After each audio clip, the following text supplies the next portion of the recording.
నేను మీ doctor Ganta Srinivasa neuro centre Kothapeta Guntur. ఇవాళ మనము న్యూరాలజీలో చాలా ముఖ్యమైన విషయం అంటే మన బాడీలో సెన్సరీ సిస్టమ్. నేను చాలా మంది చాలా సార్లు చెప్తా ఉంటాను. అంటే మనకి బాడీలో సెన్సెస్ మనకి బ్రెయిన్ రీచ్ కావడానికి మన జ్ఞానేంద్రియాలతో పాటు మన కింద ఉన్న స్పర్శ ఎంతమంది రీచ్ అయింది, మన సెన్సర్ సిస్టమ్ బాగుందా లేదా తెలుసుకోవడానికి సింపుల్ టెస్ట్ మేము బెడ్ సైడ్ చేసేదండి. 2 కాళ్ళు దగ్గర పెట్టుకోండి. సో 2 కాళ్ళు ఇట్లా దగ్గర పెట్టుకున్నప్పుడు కళ్ళు మూసుకోండి. ఈ కళ్ళు మూసుకున్నప్పుడు కొద్దిగా ఊపులింగ్ అంటే ఇప్పుడు మామూలుగా ఉన్నారు పేషెంట్లు తేడా ఉన్న వాళ్ళకి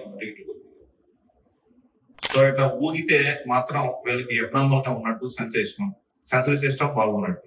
నార్మల్ గా ఈ 2 గంటలు చేసి మనం గనక చక్కగా నిలబడగలిగితే 2 కాళ్ళు దగ్గర పెట్టుకొని కళ్ళే తిరగకపోతే మనకి గ్రాస్ గా మన సెన్సరీ సిస్టమ్ బాగున్నట్టు. సో ఇది మెయిన్ గా దీన్ని రాంపర్సిస్ టెస్ట్ అంటారు. ఇది చాలా ఉపయోగం. ఇది మీరు ఇంటి దగ్గర అయినా చేసుకొని మనకి సెన్సేషన్స్ కిందకి వెళ్ళే సెన్సేషన్ బ్రెయిన్ కి వెళ్ళి బాగున్నాయా లేవా అని తెలుసుకోవాలనుకుంటే చక్కగా 2 కాళ్ళు దగ్గర పెట్టుకొని కళ్ళు మూసుకొని ఉంటుంటే ఊకుండా ఉంటే కనుక ఈ సెన్సరీ సిస్టమ్ అంటే సెన్సరీ అంటే మీ సెన్సేషన్స్ పెయిన్ టెంపరేచర్ కానీ టచ్ ప్రెజర్ వైబ్రేషన్ కానీ ఈ టైప్ సెన్సేషన్స్ అన్ని బ్రెయిన్ క్యారీ చేసి దాదాపు క్రాస్ గా బాగున్నట్టే. ఇది ఒక ప్రూఫ్ టెస్ట్ అని గుర్తుపెట్టుకోండి. Thank you.